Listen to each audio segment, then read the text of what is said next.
Magandang umaga. Sa Action News Alert naglabas ang travel warning ang Amerika at United Kingdom laban sa Pilipinas dahil daw ito sa posibleng terror attack sa pista ng Itim na Nazareno bukas. Pinayuhan ng mga nasabing bansa ang kanilang mga mamamayan na umiwas sa matataong lugar.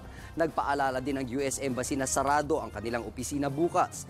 Nauna nang sinabi ni Manila Mayor Erap Estrada na maliit ang tsansa na makakapanggulo ang mga masasamang loob. Nilinaw din ni Interior Secretary Ismael Sueno ang kanyang naunang pahayag na may banta sa seguridad ng pista. Tiniyak naman ng AFP at PNP na magiging mahigpit ang kanilang seguridad sa pista bukas.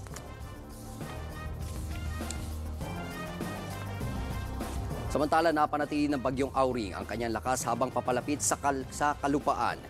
Huling namataan ng bagyong malapit sa Hinatuan, Surigao del Sur. Nasa 55 kilometers per hour ang lakas nito habang ang bugso ay nasa 70 kilometers per hour. Posibleng mamayang gabi o bukas ng umaga maglandfall ang nasabing bagyo sa Mindanao.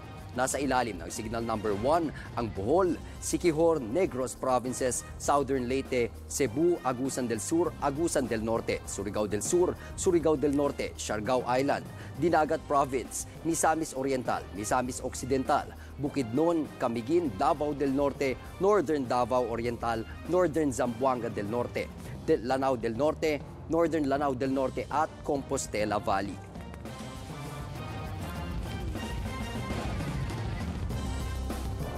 Para sa iba pang maaksyong balita, pumunta lang po sa news5.com.ph o sa News5 Facebook page. Ako po si Renzo Ongkiko. Magandang umaga. Action News Alert! News Alert!